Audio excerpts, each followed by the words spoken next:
and apparently Steve also started recording it, and he's going to put his recording also on YouTube. I would like to thank him for accepting our invitation. I happen to came to know about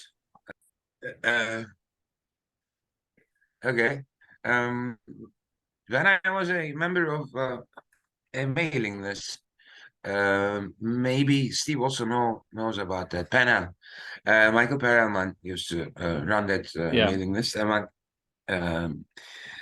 heterodox, maybe progressive economists. Indeed, PANEL stands for Progressive Economists Network. And the reason I learned about Steve is that he had a book then, Debunking Economics. He was not only debunking neoclassical economics, but also was saying a few things about Marxian economics as well in that book. And unfortunately, in that panel, most of the people were Marxists, so they weren't very happy with Steve's debunking of Marxism either.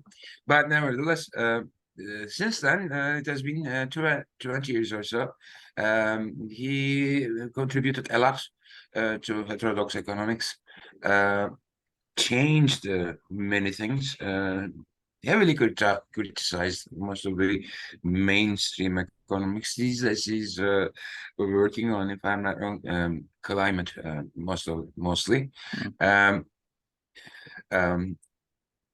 Another important thing that connect him and I is focus on debt and debt cancellation. And indeed, he's going to talk about that today also. Anyway, I think I said enough. He's quite well known. He doesn't need any introduction. It's yours, Steve. We are listening to you. Okay, thanks. Thank you very much. Thank you, Sabri. I'll just actually share the screen where I've got my presentation. I hope I don't take too long, but it is a long presentation. So let's see how we go. So the topic, oh, that's the wrong one. Pardon me. Okay, I've got to go to this one. And now I'll hit my share screen. Sorry about that. What a great way to start a recorded presentation. Okay, this is what I want to talk about. The macroeconomics of endogenous money and a way out of the debt trap.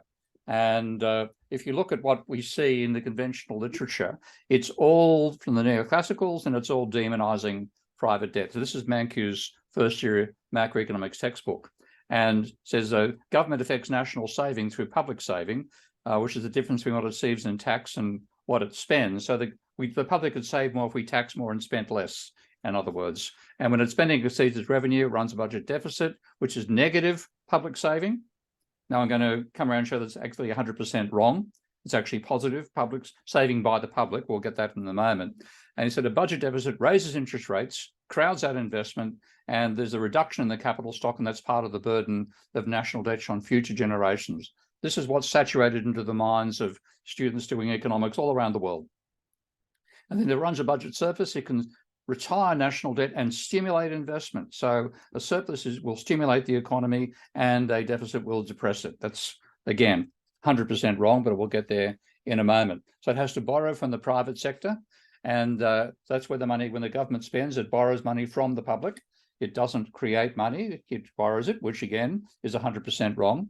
And that's an unjustifiable burden on future generations. So this is this is why we get the hostility to the sort of proposals we put forward, because this is what people are learning or being told. I don't think it's actually, I can't call this learning, but this is the usual mindset that people get out of an economics textbook. And of course, that's what politicians work from and what journalists work from as well. And of course, you can't get away from a supply and demand curve to illustrate this. So the idea is there's a supply of money, and notice the subscript up here. I want to emphasize this.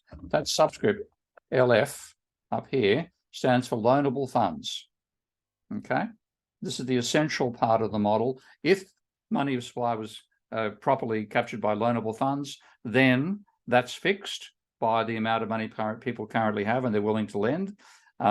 You'll get more lending at a higher interest rate, but that therefore means a higher interest rate crowds out private that the deficit increases demand for money and causes a higher interest rate. And that's the mindset that people learn when they're doing a standard course in economics around the world. Now, of course, we all know that dear old Ben Bernanke got a Nobel Prize, inverted commas for those who don't know, ask me later, a Nobel Prize in economics.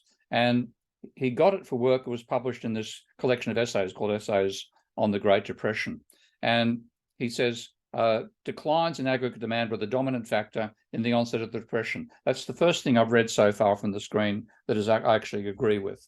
And he then says there's two questions. What caused the collapse in aggregate demand? And why didn't the stabilizing factors come through and get us out of it? Why didn't prices and wages adjust to cope with the change in demand situation? We're back to the typical thing of a booming economy. Now, there were great questions, and he had lousy answers for them. And the first thing he did was reject Irving Fisher's explanation of where the crisis came from. So Irving Fisher, writing in 1933 in the debt deflation theory of Great Depressions, this is how Fisher, he's summarized by Bernanke in his book. He envisages a dynamic process, or at least that's true. Falling asset prices and commodity prices put pressure on nominal debtors, forcing them into distressed sale of assets, causing further price declines and financial difficulties. Now, he says this, what Fisher argued, was accepted by Roosevelt, and this is part of where the New Deal came from. But he said his idea was less influential in academic circles because of the counter-argument that debt deflation represented no more than a redistribution from one group, debtors, to another group, creditors, and without huge differences in their spending, pure redistribution should have no significant macroeconomic effects. And then he went on to his own neoclassical attempt to interpret Fisher. But it's based, as I pointed out with the Mankiw earlier, loanable funds is an essential part of it, which is why he got his bloody Nobel Prize. Now, I thought that in 2014, the worries of sensible people like us about this stuff were over, because the Bank of England came out and said what we've been saying for more than half a century, that banks are not intermediaries. Banks originate money and debt. And my preferred acronym these days is not endogenous money, which I think only makes sense to people inside the literature. I talk about bank originated money and debt. Got a great acronym, BOMD, and that's the real world. And this is what the Bank of England said in 2014. Bank lending creates deposits. They don't lend out deposits, they create them. And the Bundesbank said the same thing in slightly more complicated language, but very accurate. A bank grows loans without any prior inflow of customer deposits, and book money is created as a result of an accounting entity. It grants a loan, it puts the credit inside the customer's bank as a sight deposit, and this refutes a popular misconception that bank acts as simply as intermediaries. That didn't stop the neoclassicals awarding a Nobel Prize to Bernanke for that popular misconception. So they just ignore any contradictory evidence, which is, I've just found typical of these twits, that they just, anything that's critical just goes over their head and they stick with their belief system. Now, I want to show that the reason endogenous money matters is that when you have banks creating money, credit, which is the annual change in debt, is part of aggregate demand and aggregate income. And I do this starting from the identity of income is identical to expenditure. And this is the fundamental proposition that even neoclassical accept in macroeconomics. Your expenditure is somebody else's income. What you spend is income for the person who receives your spending. So what I was challenged on this is critiquing my arguments when in the post-Keynesian literature by Brett Feiberger. He said, unless King can show that this is false, then he has to give up his argument that credit is part of aggregate demand. I thought, well, I know it's true. I'm sure I'm right. Michael Hudson and I were on the same page on this. So I should be able to prove it using expenditure as identical to income. So I invented the idea of a Moore table named after Basil Moore. And that shows expenditure on the horizontal of a table and net income on the vertical. And it's showing flows in dollars per year. And the idea here is that your expenditure is on the diagonal, the income is on the off diagonal, and the two are necessarily equal. And the aggregate, the negative of the sum of the diagonal is aggregate expenditure. The sum of all the off diagonal is aggregate income. They are necessarily the same. So let's just illustrate it. I'll start with a simple case where there's no lending or banking. And you have three sectors: household, services, and manufacturing.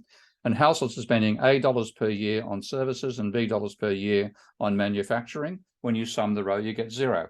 Services, C dollars per year on housing, D on manufacturing, sum the zero, etc., etc. And then the vertical sums can be different to zero, but the aggregate of those is also zero, which is one reason we work with gross rather than net in macroeconomics. So aggregate expenditure is the negative of the sum of the diagonal, and that gives you minus A to minus F. Aggregate income is A to F. They're necessarily equal. Now let's bring in loanable funds, and this is why loanable funds are such an essential part of the mythology of neoclassical economics. What you have is one non-bank lending credit dollars per year to another non-bank. To illustrate this, I've got the services sector lending to the household sector.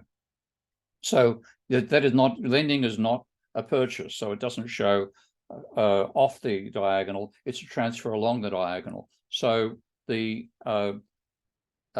services sector is lending credit dollars per year to the household sector, and then is spending C dollars per year on households and D minus credit dollars per year on manufacturing. And the A's and F's don't have to be the same as the previous table. It's just showing these are the different flows that are involved. So it's still spending C dollars per year on services, D minus credit dollars per year across there. Now, when you do your sums, credit cancels out. Okay. Credit is not part of aggregate demand and income in loanable funds. The interest payments are, because that's actually a transfer. Interest is transferred from households to services, but credit cancels out. There's no role for credit in aggregate demand or income in the myth of loanable funds. So if loanable funds actually describe the real world, then Bernanke would have been right to ignore Fisher, but it doesn't describe the real world. What it does is bank originated money and debt. So what I've got to show now is bank lending, and I've now got to bring in the banking sector, which gives me a fourth sector. And I've also got to look at the assets of the banking sector as well as the liabilities, because money in the real world is fundamentally the liability to the banking sector. And therefore we have households borrowing credit dollars per year from the banking sector, and then spending credit dollars per year on manufacturing. So the same basic story as the previous thing, only the money they're using is being created by bank lending. So this is now the full table, and all the action is on the diagonal of the liabilities and equity. And you can see I've got households spending A dollars per year on services, B plus credit dollars per year on manufacturing, and paying interest dollars per year to the banks. And the money they're getting is created by bank originated money and debt. So the debt's gone up, which is the assets, the liabilities have gone up, the deposits. And what you get when you do your sums is credit does not cancel. Okay. Credit is part of aggregate demand and aggregate income. And that's the essential important element of talking about endogenous money, which has been something post-Keynesians and have been arguing about for 50 years. So credit does not cancel out. And because it's such a volatile part of aggregate demand and aggregate income, and it can go negative with no other component can go negative, except the deficit can, but that's never quite the same scale. Credit can go strongly positive and strongly negative, and that makes it much, much more important. So when you look at the data, and the funny thing is, when Bernanke made this claim, he didn't even look at the data, and the data existed. This is a census publication on the colonial times in 1970, published in 1975, showing debt by different financial sectors. And the BIS does a similar thing, does, with an excellent database that I use extensively in my own research. And this is an extension of my Minsky software I'm showing you called Ravel, by the way, which is designed for data analysis. So this is data from the Bureau of the Census plus the Bank of International Settlements going right back to 1790 for government debt, and from, I think, 1830 for private debt. And when you take a look at it, credit was negative in the 1930s. And this is what caused the crisis. That's why it lasted so long. And that's something which is ruled out a priori by Bernanke's illogical system. This is actually it was Keynes's marvelous statement about Hayek, he was an excellent example of how a logician working from false premises can end up in bedlam. Well, this is the bedlam of the neoclassical economists. They rule out what matters most and then can't explain the phenomena. So here we have negative credit during the 1930s, and the same thing applied when Bernanke was in the hotspot on the Federal Reserve, negative credit in 2008. And you look at the bottom chart, which are two charts which show the aggregate debt level and then change in debt as a percentage of GDP. You can see that the three major crises America has had, the Great Recession, which we all know about, they were starting to forget even that courtesy of COVID, the Great Depression, which hopefully will never be forgotten, But one thing called the Panic of 1837, and I only realized about this myself when I produced this chart, because I saw, hey, this amazing negative credit here. What's going on? And I looked back and found that was called the Panic of 1837, which was regarded as the greatest crisis of capitalism at the time. Then we have the 1930s, the longest crisis, and then the brief one we had in 2008, where some of the actions neoclassicals took, they ran the Federal Reserve and the Treasury, helped to some extent and slowed down how long it remained negative. But it would have been a damn sight better if post-Keynesians had been in control. So looking at that, private debt does matter when neoclassicals assume that it doesn't. It's the most volatile component of aggregate demand, and it's the only one that can turn negative and very, very rapidly. So Fisher was right. This is the guy we should have given the Nobel Prize to, posthumously. I don't care, that's not part of the rules. And for the right reasons. He understood endogenous money and he rejected loanable funds. So dear old Ben, who's praying there, should have remained in church and not had any impact on policy. Fisher's the one we should have followed. Now, this is Fisher from 1932, saying new money is created not by the Mint or the Bureau of Engraving, but merely by the pen and ink of the banker and his customer. And then he says, when the customer then repays the debt, he undoes the whole transaction. The payment of a business debt to a commercial bank has consequences very different to debt paid from one individual to another. That a man-to-man debt may be paid without affecting the volume of outstanding currency. Whatever currency is paid by one is received by the other and is still outstanding. But when a debt to a commercial bank is paid, that amount of deposit currency simply disappears. So Fisher knew what he was talking about. Bernanke did not. And as usual, the idiot overrules the wise person in economics. And you take a look again at that 1920 to 1940 data. It's just taking the same data I showed you a moment ago, but accentuating it. Look at the period there of negative credit. Okay. And the fact, the intriguing isn't just the original downturn, it's also what happened in 36 when Roosevelt was persuaded to go back and to try to balance the budget. And what happened was people went back into deleveraging. So we had a restoration of the downturn, and unemployment went from 11% back to 20%. Unemployment's measured over here. And that, I think, is why Keynes was received so well, because that happened at the same time the general theory came out. And at this point, neoclassicals were in complete despair. And that's where they should have stayed. Unfortunately, the buggers revived themselves afterwards. But they couldn't understand it. Please give us an explanation. Keynes comes along, and wonderful, even better than that, Hicks comes along and reinterprets Keynes as a neoclassical, and everybody's happy. And we had the post-World War II neoclassical revival. But again, this is the data. I just find this gobsmacking that I've shown this charts, dozens of conferences. I've never seen one neoclassical follow up on it. According to them, the correlation of these two series should be roughly 0. It's roughly 0.9. Okay. When credit goes up, unemployment goes down. When credit goes down, unemployment goes up. According to them, that relationship is correlation coefficient of 0. Oh, there's people in the waiting room, pardon me. I just better actually let them in here. I'll just actually, okay, admitting 2 more people. And if can anybody else take it over, I'll just, actually, I might just go across to the to Zoom and turn off the wait room. Pardon me, I'll just do this so I don't have people. Steve, I am doing it actually, but I just moved away from my message. You do it. Don't worry. That's fine. That's good. I Okay, do I'll it. keep on going. Don't worry. I'm paying attention to the waiting room. Good, thank you. That's fantastic. Okay, so this is why private debt is so important. We have to comprehend the dynamics of private debt, and that's where Minsky comes in. And this is probably my favorite quote from Minsky in terms of a logical foundation for analyzing the role of debt. And this is, again, puts him outside most of the post-Keynesian school who really couldn't understand what he was talking about this particular point. He said the natural starting point for analyzing the relationship between debt and income.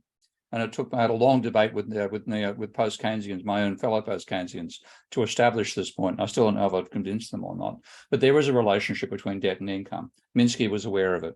He said, you take an economy which with cyclical past that is now doing well, and the inherited debt structure of the economy reflects a previous time when there was a crisis. So there's a margin of safety built into the levels of borrowing. But as the economy continues to do well, people realize that existing debts are easily validated and the units that were heavily in debt prospered. So it pays to lever. And that then means the acceptable amount of debt in financing goes up. That caused the economy to turn into a boom. And therefore stable growth is inconsistent with how investment is determined in a capitalist economy. And this is like the ultimate punchline, the most important thing Minsky ever said. The fundamental instability of a capitalist economy is upward. The tendency to transform doing well into a speculative investment boom is the basic instability in a capitalist economy. And he was dead right. So I've been working on that, for 30 years now. And I realized relatively recently, about 5 or 10 years ago, that it was possible to derive Minsky's hypothesis directly from macroeconomic definitions. I want to show that. I'll go through this part quickly, but I've got all the notes there and I'll share the slides. So if anybody wants to check the mathematics with more leisure than I'm going to go through now, that's quite possible. So the employment rate, which I use the symbol lambda for, is the number of people with a job divided by population. The wages share of GDP is wages divided by GDP. Private debt ratio is debt divided by GDP. They're definitions. Now, and they've got output to employment ratio and then the capital to output ratio. These are all definitions so far. Now, you can differentiate those using very simple rules. This is what I'm going to do in the next couple of slides. If you define effectively the percentage rate of change of something, 1 over x dx dt is x hat.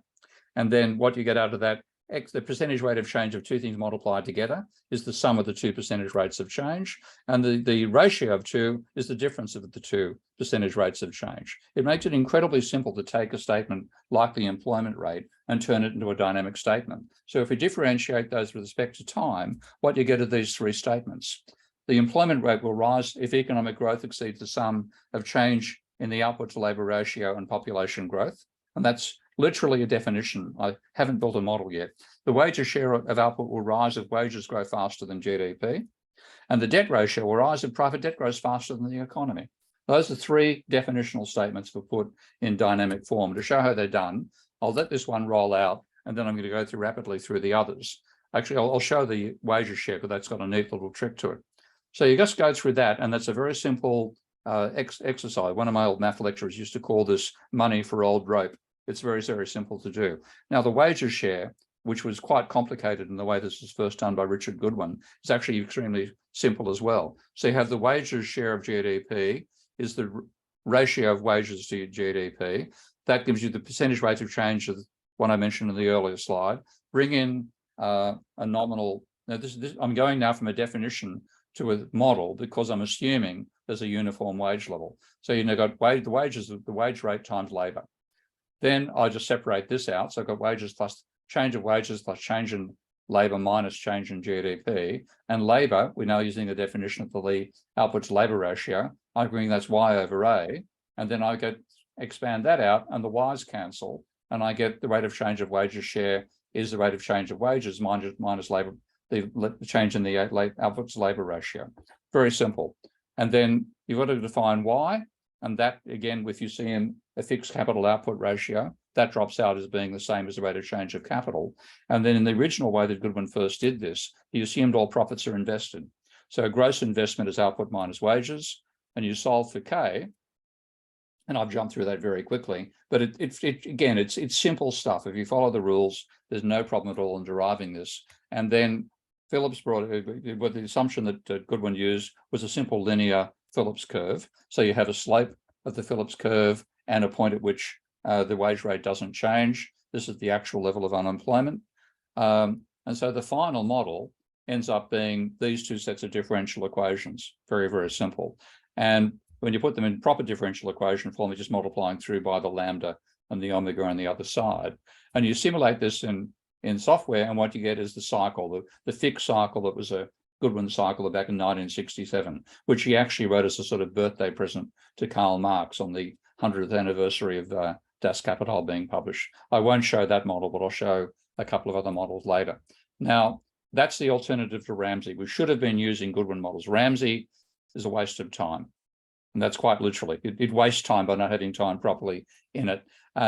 Goodwin got trashed by a paper written by Harvey, and I have to confess a certain role here because I was the referee, one of the referees, who allowed this to be published. And then when I tried to use his numbers at a later point, I was disappointed by the result. He said it doesn't fit the data at all. Goodwin model's really, really bad as a model for the data. I didn't like it, but I thought, okay, the econometrics looks good. And there's a whole array of numbers on table. And then at a later point, I thought, well, I'll use his numbers because he's researched all these numbers. And then I put it in graphs and I got crazy results. So I wrote to him and said, David, what's going on? I use your Phillips curve numbers and they're crazy. And he said, I have a transcription error. He called it a typical schoolboy error. He forgot to divide by 100. So all these numbers in that table are out by a factor of 100, and no wonder he showed that it didn't fit the data. So Matias Griselli and a research student of his, Maharishi, did the work and said, once you fix it up, it fits the data very, very well. Now, I'd recommend, if you want to understand Goodwin, don't read Goodwin, read Blatt, John Blatt. So I highly recommend how Blatt explained it. That's why I got my head around Goodwin. And then I used that to bring in debt.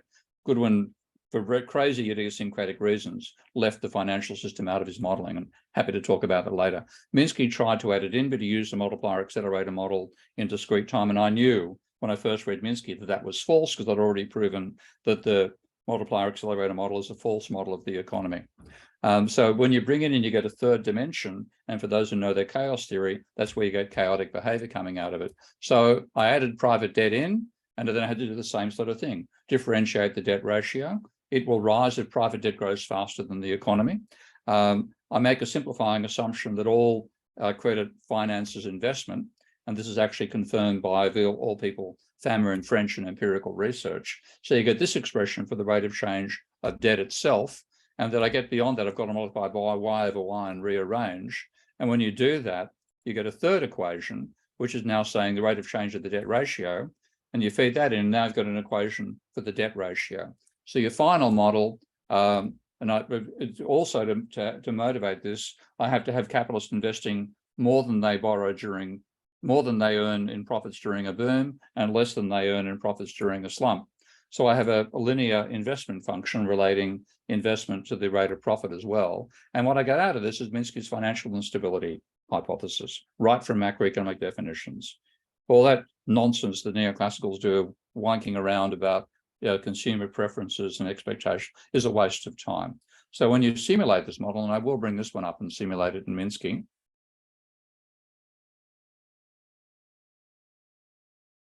what you get is the Great Moderation followed by the Great Recession. So these cycles you'll see in wages share versus, or employment versus the wages share. Notice that they're just spiraling down. So the wages share is falling while the unemployment rates are cycling around an equilibrium level. What's happening here is, as the wages fall, the income goes across to the bankers.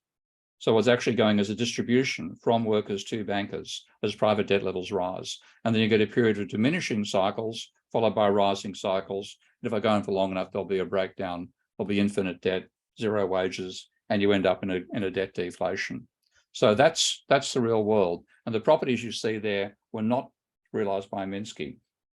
This is actually a part of the chaos theory coming out of fluid dynamics. And this was the complete surprise to me when I first simulated this model, but then it happened in the data. We had the Great Moderation followed by the Great Recession. So this to me was one of the reasons that I was aware that a crisis was likely long before it occurred, because the dynamics of the real world mattered this chaotic model. So that's the private sector, that's private debt. What about government debt? Well, this is the repeating Mankiew's nonsense again. Negative public saving, borrow from the private sector, raise interest rates to crowd out investment. What this has meant is, with this obsession, which politicians have accepted, and economists in treasuries and places like that enforce this, we've had less government spending, which has removed a stabilizing factor. And I can show that. It'd be more complicated, but I can do that. It's removing a stabilizing factor from the economy. Now, what I'm going to do is look at the basic accounting. This is using the other side of Minsky, was the capacity to model financial flows using double entry bookkeeping. And if you look at it laid out the way I've got it here, you've got treasury bond sales. So there's the treasury sells bonds to the banks, and the banks pay for it using reserves. The central bank buys bonds back off them. This is the net effect of all the trading that open market operations do. Interest is paid to the banks. The deficit spending then occurs, and banks then spend out of the revenue they're getting from the bonds. And you do it like that, it looks like the government is borrowing in order to spend. Okay, but the banks are buying bonds using reserves, which are the overall heading for all the accounts that banks have at the central bank. So where do the reserves come from? What Minsky generates as well, the differential equations, the whole idea of Godley tables to build the differential equations of financial flows. So you print those out and look at, we have to identify where do the positive inflows from reserves come from? And the answer is they're all government operations. Central banks are buying bonds off the banks. That adds money, adds funds, not money, funds to the reserves. The Treasury runs a deficit. The Treasury pays interest on bonds. So all the positive entry that are stocking up reserves in the first place are creations of the government. So the government is creating the funds that banks use to buy bonds. Now, in what sense is that borrowing? None whatsoever. If I gave you $1 million and said, you can't spend it, sorry, you're holding on trust for somebody else, but if you use the $1 million to buy $1 million in bonds off me, I'll pay you $30,000 a year. Would you say no to that deal? Okay. That's the whole idea of bond vigilantes, turning down a free lunch. Of course they say yes. And there's no money involved. No money is being created by that because money is a liability of the banking sector. So the bonds are, because all the operations occur entirely on the asset side of the banking system ledger, it has no effect on money. So the whole idea that banks are borrowing money off private is simply wrong. It's just an asset swap. That's why they're doing it, and they get a higher return out of the bonds than they do out of reserves. So the full picture looks like this. And this is a very simple model in Minsky. So I'm showing money times velocity being GDP. I have the deficit being easily controlled as a percentage of GDP. Interest being paid on bonds. Bonds sold to cover both the deficit and the interest on outstanding bonds. The central bank then in the net is just hypothetically is buying bonds equivalent to the interest being paid on bonds. And then banks spend very slowly, and then I'm working out the growth rate. And when you simulate the model, there's no growth when you have no deficit and a zero interest rate on bonds. When you have interest on bonds and a deficit, there's growth. If you have a surplus, you get negative growth, you go backwards. So again, as usual, the Neoclassical got everything, to use a technical term, they've got everything ass about tit, totally backwards. And why do they sell the bonds? The only real role with the bonds, when you look at this, when you see the overall accounting, looking at all the entities in the model, is that the bond sales enable the Treasury to maintain a positive balance at the central bank, and that's required by most governments as a rule for how their central bank operate. They won't let the Treasury have an overdraft at the central bank. That's the whole reason. So and then what you take a look at as well, and this is the point made by modern monetary theory, but now putting it in terms of equity rather than deficit and surplus. The negative equity of the Treasury is precisely equal to the negative equity of the government is precisely equal to the positive equity of the non-government. So the government creates money by going into negative equity, which is a different way to the way the banks actually do it. And if people complain about that, it's like complaining about sunshine. That's what the sun does. Fiat currencies, that's how they work. The government creates money by going into negative equity. And that's creating positive equity for the non-government sector, precisely as much as the government goes into negative equity. And the people say, well, how can the government manage to be negative equity? It owns the country. The country is a non-financial asset. When you look at this asset minus liabilities minus equity, and the way I'm doing it in Minsky here, they are financial assets. And a financial asset is a claim on somebody else. So the sum of all claims is zero. But behind that are the non-financial assets. And in the sense you can say the government owns the country, its non-financial assets are the country. So yes, it can handle being in negative financial equity. In fact, if it didn't do it, the only place you and I could get money from was by borrowing from private banks. And that tends to cause financial crisis, as I showed earlier. So I know the supply and demand is false, but I want to show what is actually going on when you learn this properly. How would you put this in a neoclassical framework? Rather than the stuff they show of loanable funds and increasing the demand for money, deficits add to the supply of money. So what you're going to get is the supply of money increases, okay?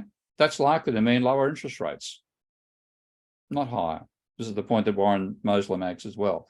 less need to borrow money because the government's created money for you at no cost, less need to go to the bank to get a loan. So there's going to be a potentially not a direct, but a sort of causal link between negative debt, between government spending and less private debt.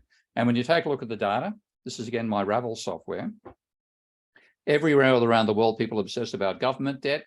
And in fact, everywhere around the world, private debt is greater than government debt. And when governments try to reduce their level of debt, they tend to end up causing the private sector to borrow more money. And that's happened in Turkey as well. And you guys have got a huge credit boom going on because credit is currently running at 30% of GDP. I imagine it's because GDP might be falling right now. I'm not sure. I could actually find out for you if you like. But you've got a credit bubble going on, and I'd watch out for what's going to happen as well in Turkey. Now, here's 4 other countries, not chosen at random. They're the good examples. Thailand, you can see the peak in private debt back then. That was the Asian financial crisis in 1997. Spain, which had credit running at 40% of GDP and then down to minus 20%. The credit rose, and you can see this huge increase in private debt here when they were trying to accrete the Maastricht Treaty arguments. So achieving Maastricht pushed people into financial speculation, borrowing money from banks, huge bubble, and then the biggest crash as well. Australia managed to avoid this fate by restarting the housing bubble, but it's now, it's worrying about the level of government debt, and household debt, or private debt, is almost 4 times as high. And then the USA, which is the most important. And the same story, falling level of government debt, rising private debt, and then we've gone through our post-crisis levels and the COVID. So we have a mistake. We've made a big mistake in trying to control government debt, which is not necessary when it's borrowing in your own currency and when you're not causing runaway inflation. We need to reverse the mistake. And a way to do that is a modern debt jubilee. Now, ancient debt jubilees, and I'm living in an apartment right now full of information on ancient debt jubilees. This is Michael Hudson's flat, just near the British Museum in London. Michael explains what actually happened with household debts back in and forgive them their debts. We can't do that today. We couldn't write the debts off because that would bankrupt the banking sector for a start, and we can't afford to do that. And it would benefit people who'd borrowed money to gamble on asset prices over those who didn't. So the proposal I came up with is to use the government's money creation capability to replace fiat credit-based money, of which there's too much, with fiat-based money, of which there's too little, courtesy of neoclassicals running the economy for the last 50 years. And you distribute that fiat money equally, irrespective of whether people are in debt or not, they get the same amount of money per capita. And then bonds are sold to the banks as an ordinary government finance, and the income from those bonds will partially compensate the banks for getting lower loan interest over time. But of course, this becomes with a 0 risk of default. So you can justify a lower rate on bonds for the banks because it's compensating them for losing a higher rate, but they also have a lower level of risk. And the simple model of them looks like this. Now, I'll bring it up and just I'll go through the bits and pieces here. So I've got Jubilee being used just to pay down household debts. So you have a Jubilee being a transfer of money to households. They're then required to use that money to reduce their debt levels. And then interest can be paid on bonds. I'm showing no interest being paid here, and I'll explain that in a moment. But I have a very simple model. Turnover of money in the firm sector generates GDP. A fraction of that goes to profit. The remainder goes to wages. Household then spend out of their deposit accounts. Banks spend out of their short-term equity. These are interest payments. I've got money velocity. Oh, pardon me, but I go back up again. Money velocity debt ratio. That's all just ordinary calculations. The Jubilee simply starts in a particular year, and I'm starting it in year 10. It lasts for 1 year. 75% of GDP is paid across in that period of time. That goes into household deposit accounts. They're required to reduce their debt level by just as much, and there have to be bonds issued to the same amount. So if I simulate this,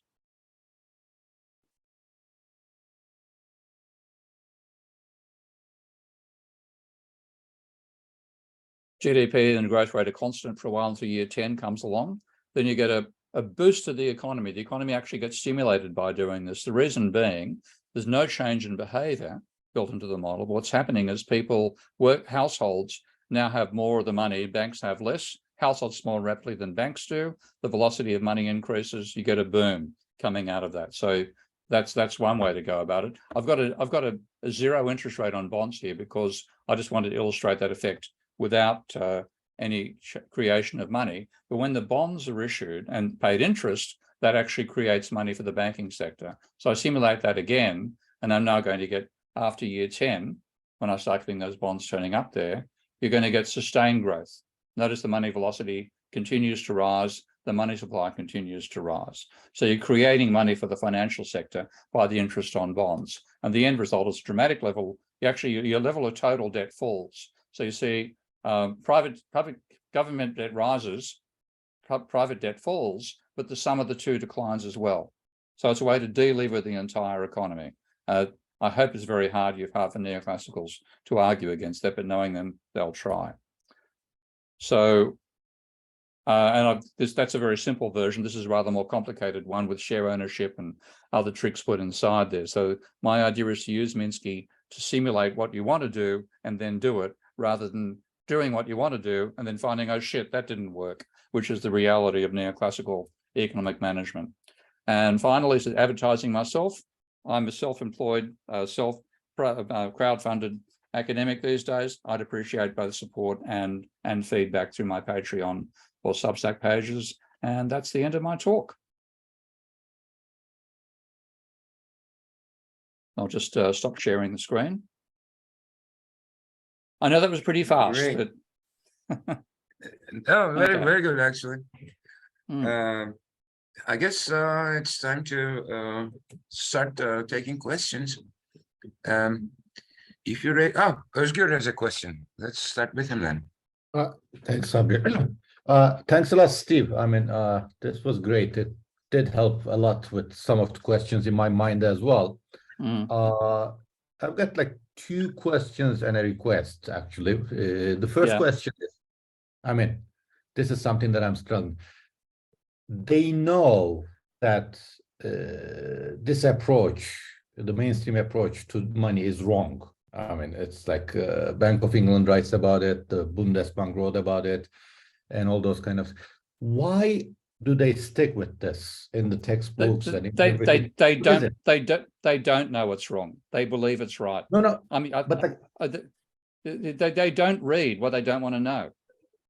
Okay, I think, like, for example, like and I've read the documents for the Nobel Prize. Okay, there's an 80-page scientific report backing up Bernanke and those 2 other twits getting the Nobel Prize. It does not mention the Bank of England or the Bundesbank at all. It certainly doesn't mention any of the non-orthodox economy. They simply don't read what they don't want to know. And it's a religion. I mean, how many Christians read the Quran? Okay? That's how many neoclassical economists read post-Keynesian economics. But they don't know. But like the central bankers know, right? No. A handful of people inside will know. And of course, the financial crisis was such a shock. And like, I know the people who wrote the Bank of England paper. I met them before the crisis when they were building stock flow consistent models inside the Bank of England at the time. And I was just so grateful when that 2014 report came out.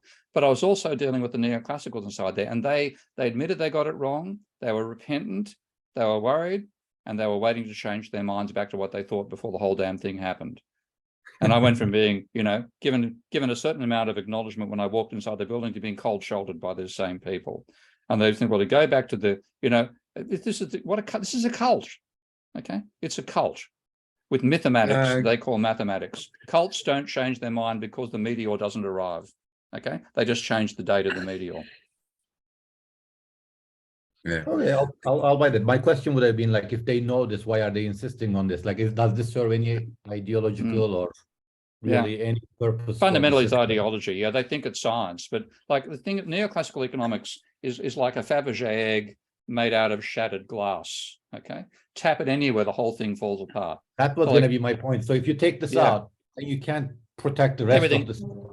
Like my favorite example there is actually not Ben Bernanke. He's pretty good. It's Alan Blinder, and Alan Blinder did a brilliant survey of the cost structure of firms in America to support his new Keynesian argument that prices were sticky, the fight between the real business cycle mob and the DSGE mob. So you want to say, why are prices sticky? Now, he asked questions about the cost structure, expecting to confirm textual economics. And he literally wrote in his summary, the overwhelmingly bad news, brackets, for economic theory is that 89% of output involves constant or falling marginal cost. Okay, 89, and this is a huge survey and beautifully put, dreadful figures inside the book, but he literally confronted reality and it opposed the textbook, and he said so. And I thought, I just realized about 6 months ago, hey, Alan Blyne has got a microeconomics textbook. I wonder if he mentions his own research. What do you think? I mean, He doesn't even mention his own fucking research. You know, this is why I say it's a cult. It's a cult. I agree. The second By the question way, is, like, if I may. Sorry, I was going to say something to support Steve. As you know, I worked at the Indian Central Bank, Reserve Bank of India, and my director, the person I was reporting to, I was the head of research, she was directing the institution. I was a former deputy governor of the Reserve Bank of India, and he didn't know anything about the endogenous money. And she was responsible for regulating the financial sector, including the banks. And she didn't even know how money was created.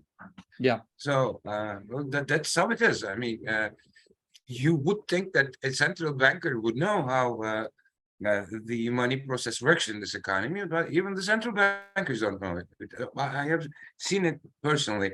One of my co-authors, Viral Acharya, eventually became deputy governor of Reserve Bank of India, and he still talks about loanable funds.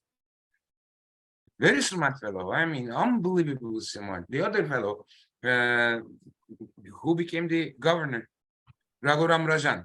Both Viral and Raghu were the top students of their years when they graduated from high school to enter the university. So smart fellows, you would expect them to read a few things and they will see it immediately, but they don't. That's what Steve says. It's like they are Christians who don't read Quran. Yeah. Unfortunately. Yeah. Right. I'll just answer a question in the chat here from Vahab. What time, aggregate unit of time? You should all model in continuous time. I'm using continuous time here with different frequencies for people's behavior. And the frequencies are used what are called time constants in engineering. So I highly recommend abandon thinking in discrete time. There's no such thing. If you read time is continuous, allowing for quantum mechanics there, but it's continuous on our time scale. And if you look at Forrester, he argues strongly against discrete time unless the model itself actually behaves that way. So if you want to model the population of red crabs in Christmas Island, yes, it's discrete time because they are all born on the same full moon to improve their chances of evading predators and having a minority that survive, or turtles, okay, then discrete time makes sense, but not economics. The fact that the data is discrete is irrelevant. You need a higher frequency closer to the actual system, and you can do that with continuous time. So my models are all in continuous time. Thank you. Any other questions? I was going to ask one more question, actually, but could you expand a little bit more on replacing credit-based money with fiat-based money when it comes to debt jubilee? You kind of like passed that part kind of fast. So I guess that would help. Yeah, well, fundamentally, the idea is you have the government would be putting money in people's deposit accounts on condition that they then use that money to pay their debt down. So the money would turn up in the liabilities of the banking sector, but then the liabilities would be necessarily reduced by the Jubilee itself. So this is like a gift from the government. So the government can say, we're going to give you this gift if you use it this way. If you don't use it this way, then, you don't get it. Now, that would mean some people who don't have debt get a cash injection because they don't have any debt to pay down. And that's fine. In the aggregate, to everyone. Yeah. Everyone. Okay. The idea like $100,000 US to every American citizen over the age of 18, and that would reduce the household debt by about 100% of GDP. which would be great because you'd get back to an undebted household sector and you could actually have a revival in the same way that ancient jubilees used to revive ancient civilizations. What do you suggest for those who don't have any debt? They get exactly the same amount of money. Yeah, but what should don't you put any condition on them to? No. Maybe somewhere Yeah. A while ago when we were discussing, if I'm not wrong, you were suggesting that requiring those who are not in debt to purchase equities, shares from corporations would help. That was. I mean, I've left that out now because people made I've got that other model I showed you has some elements of that to it. The more complicated model. The point people made was that, like, one person in the political party I was part of when I tried that. And by the best of luck with your political campaign. They said, well, look, bank firms are trying to increase the debt right now. They're using debt to pay down their equity, cancelling shares. So if you gave it to corporations, they wouldn't necessarily use it to pay their debt down. I thought it was a good argument. I haven't yet built a model where they're like, you could force the firms as well to, when they got that money from people buying the shares to pay their debt down, whether they wanted to or not. But I thought it was a good riposte to my argument. You can still include that in the model, and then you'd get a lesser stimulus coming out of the extra money from the people from the government, but they would then be getting dividends from shares. So you can do it, just that I didn't include it in that simple model. So essentially, those who don't have any debts spend it as they like in that modified. And then what you get is a stimulus to the economy. I'm probably understating the stimulus there because I've got no change in behavior. But if you think about your own situations, and I know this from my own personal experience, when you've got a lot of debt to pay, your response is, I've got to save. Now, when you save, you don't save, okay? You slow down how fast you spend. Saving does not have any impact on the amount of money in existence. So when people try to save, they spend more slowly. So the velocity of money declines because of high levels of private debt. Now, if you reduce the level of private debt, you may well stimulate more spending. So you actually get more of a boost than I was showing in that model. Dalar has a question, I think. Yeah, my question is, so in the end, would you suggest, I'm also trying to confirm if I understood your theories correctly. Would you suggest, for example, for the case of Turkey, a credit slowdown in credit conditions, fiscal contraction, but at the same time, fiscal expansion and credit contraction, that kind of mix? Are you trying to say that that's a good mix for overall policy, or perhaps that's a possibility. I mean, what I'm showing you is just toy models here. Of course, toy systems with toy data in them. I roughly put the data in there based on American data, but there's some things you can't find out. I can't find, for example, what household deposits are versus corporate deposits. So I didn't include that. But yes, you would definitely. I'd want to very seriously test this out before I decided to give any policy a go. The whole idea. I'm just showing. You mentioned you're from India. No, from India? Turkey, Dalar. Oh, pardon me. Sorry. Okay. That's India's data. I'll just go back to Turkey again, as you can see it on the screen there. Let's see.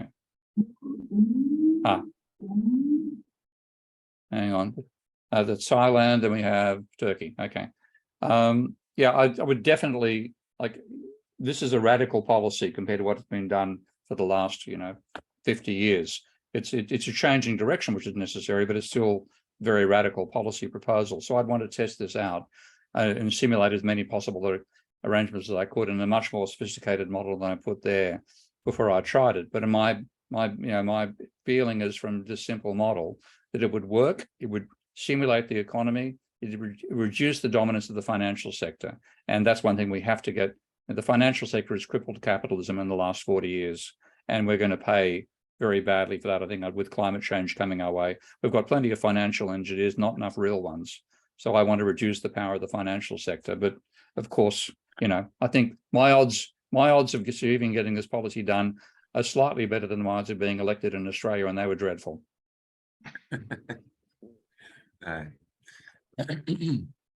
Any other questions? We have two questions from YouTube. Okay. Yeah, the question from the Johan. Johan asked that the first question is how much chance do we have of implementing the modern debt jubilee? The second one, is it possible to reform the system so that we no longer have money as debt? Second part, no. You have to have an asset backing a liability. That's the essential thing. At the moment, the asset is debt. You could easily imagine that the asset would be a share. Okay, so you could change the nature of the asset backing away from being debt towards being like an equity share in the economy in some sense, or but fundamentally, certainly private. Well, for example, again, speaking of the Muslim system, you can regard Islamic finance as being equity-based money rather than debt-based money. So that is a feasible switch, but you still need an asset to back your liability. And in terms of a chance of implementing it, not a hope in hell. I'm afraid I've just got used to the fact that neoclassicals are going to dominate no matter what. Any sensible policies won't be brought through. We'll do all this stuff in the aftermath. And if you look at how we got debt levels down in the 1930s, it was simple. Germany invaded the rest of Europe. We destroyed Germany, and bang, debt levels fell because of the huge level of government spending. So we have a third world war. We'll eliminate the debt problem. Hi. The question is from Gal, if I'm not wrong. Why don't you ask your question, Gal? Sorry? Sure. Hi, thank you for the talk. Most of the time I watched on YouTube and it was brilliant as usual. Yeah. You said earlier that we should always use continuous time models because that's how the economy works. Do you have a good reference of, like, the logic is clear to me, but the technique is unclear to me? What I'm familiar with is discrete time models, SFCs. Yeah. Okay. Please get away from them. I mean, that's discrete time is better than no time. Okay, so that's an improvement of what the neoclassicals do, but it's still the wrong way to model a dynamic system. So I've got it on my profstevekane.com page. I didn't mention that on the link, but that's my one of my working websites. You go to profstevekane.com/Minsky, you'll find the modeling with Minsky manual there, and I explain in quite a bit of detail why it's the wrong way to go about it and what the alternative is. And Minsky basically doesn't let you use discrete time. That's a deliberate choice. I've been asked to include it there. I refuse. It's a bit like to me, somebody asked me to put discrete time in Minsky is like my child saying, "Daddy, can I put my hand on the radiator?" The answer is no, son, you can't. Okay, thanks. I'll go read it. Good. Any other questions?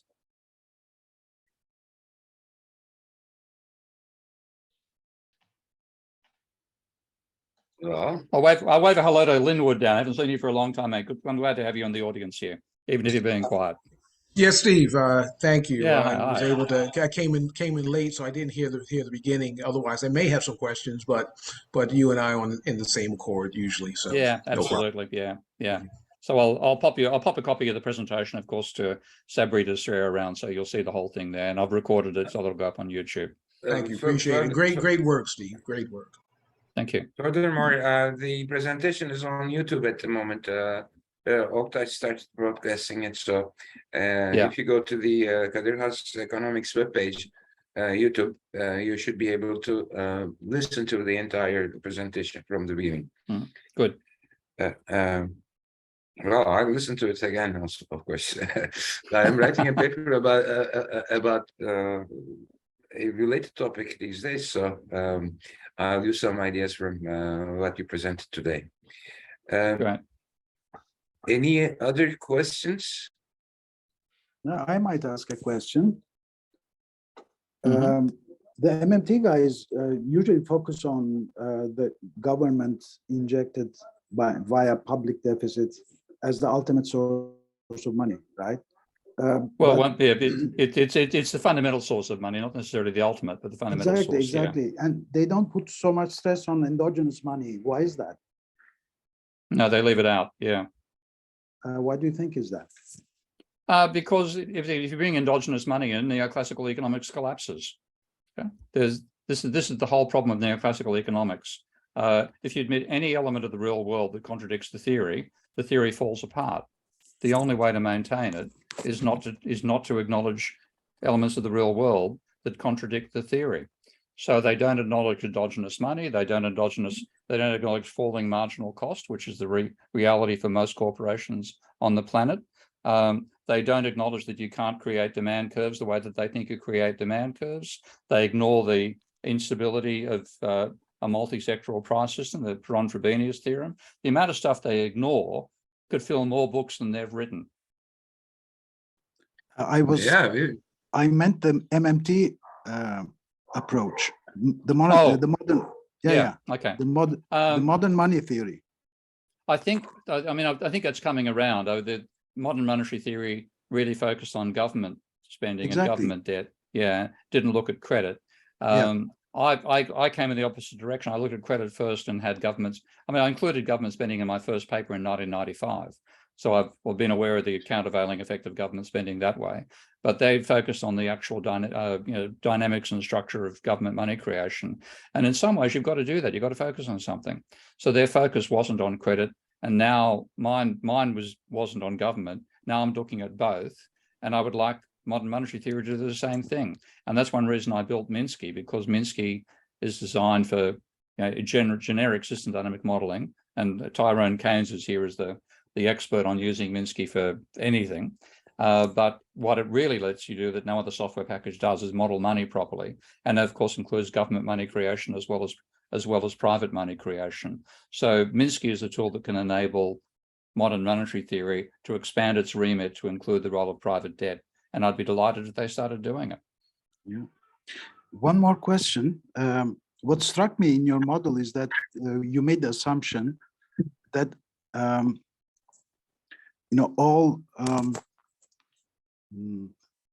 there was an assumption about investments, right? Oh, the debt is used to finance investment. Yeah, exactly. And even though investments go to the real economy, if that's the assumption, still you have cycles, right? Did I get it wrong? Yeah. There's no way from evading cycles. The only way to evade cycles is to die. So even if these investments went to real, GDP creating economic activities, even then. Yep. Okay. So Richard Werner is not fully correct, because he's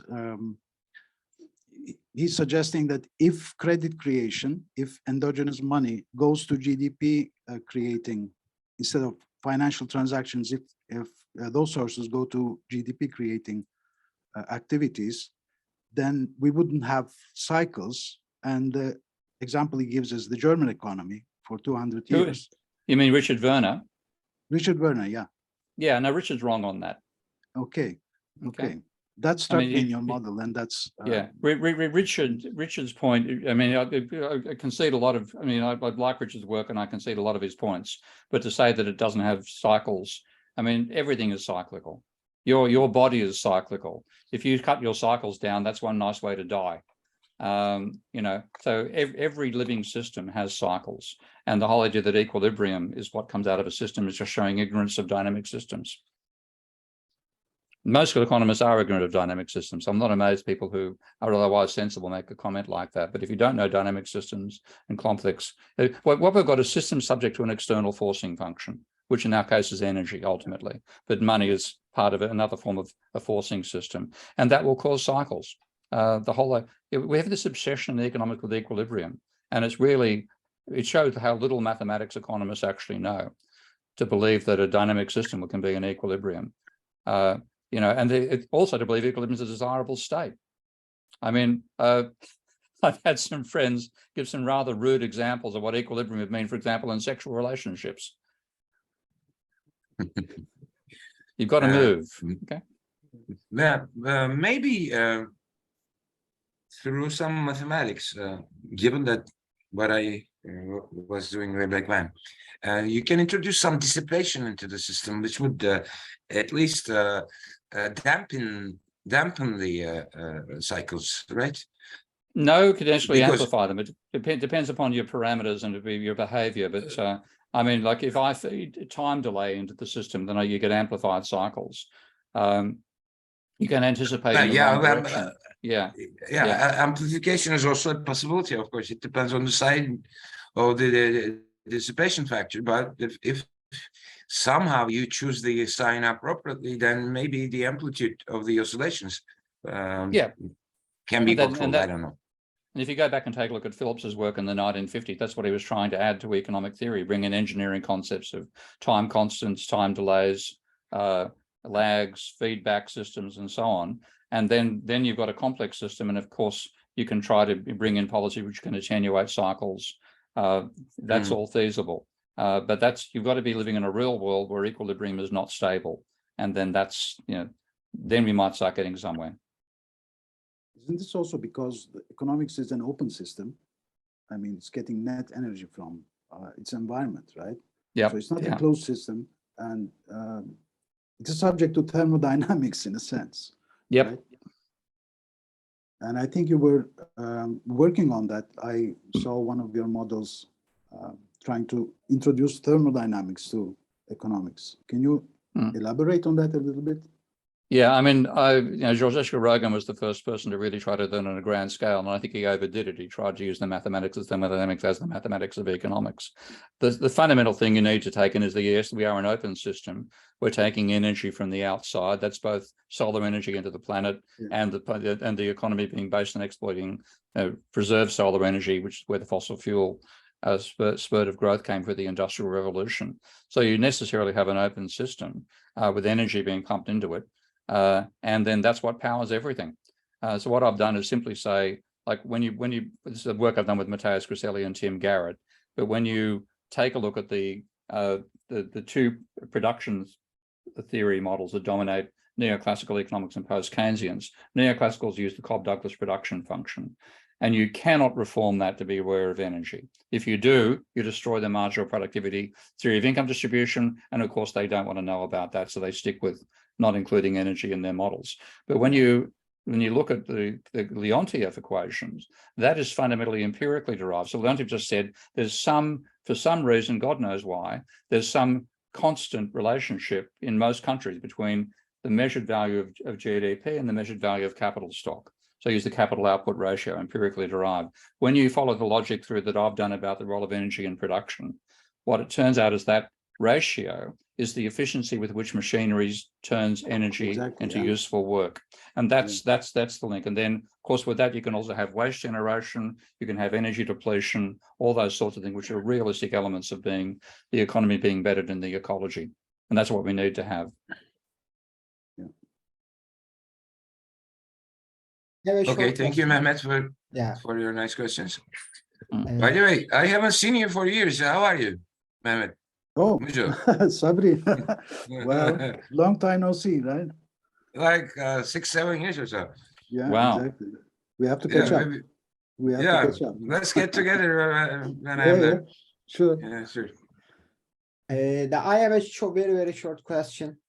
So the professor, you said that the neoclassical don't know how money works and they regret the monetary endogeneity. But some neoclassical said that we have some model, some DSG model, including the monetary endogeneity. We have some model including the endogenous money. There's Michael Kumov's work. And Michael's, he won't see me because I take COVID seriously and he doesn't. So he refuses to meet up with me, which I'm annoyed by.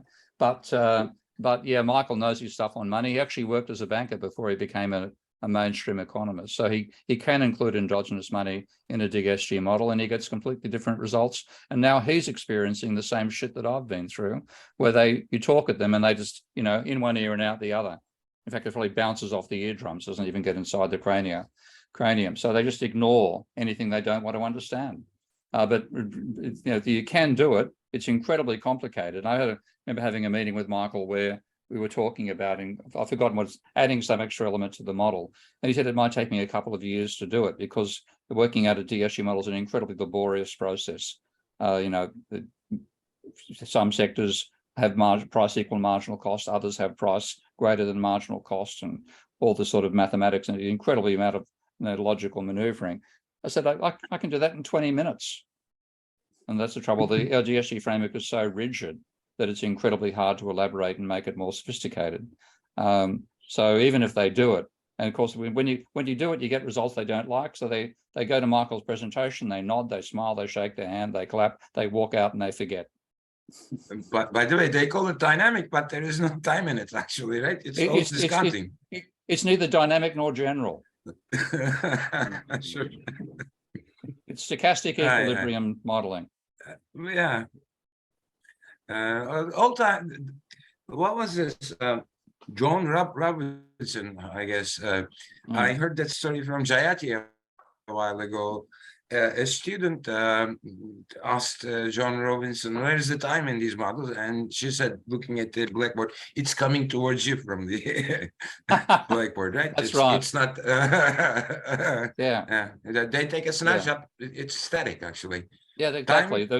They go from one, and the whole idea of the Ramsey growth model, you know what the future equilibrium is. It's unstable. You therefore jump onto the eigenvector that's the stable eigenvector. Like, it's like somebody saying, I can throw a ball bearing at a horse and get it to stick on the saddle. Yeah, well, good luck. That is correct. Oktay, you were going to say something, I guess, right? No. A question from YouTube or something? No. Okay. Maybe one question from Johan. Maybe it's last one. So John says that what happens if the people without debt that receive the Jubilee don't spend the money into the economy? Well, they would. Sorry, they may hoard it, but you're looking at aggregate levels here, and at the aggregate level, to say the aggregate nobody would spend money they were given just doesn't make sense. Individuals might hoard. There'll be misers amongst the ones you give the money to, but the aggregate, talking, like in America's case, you're talking 350 million people. Let's say 250 million over the age of 18. I think a few of them are going to spend the money. Yeah. Okay. Okay. If there are no other questions, I guess it's time to say thank you, Steve. Okay. For this wonderful presentation. Ergun has something to say, I guess. He's okay. No, he's okay. Okay. Thank you, Steve.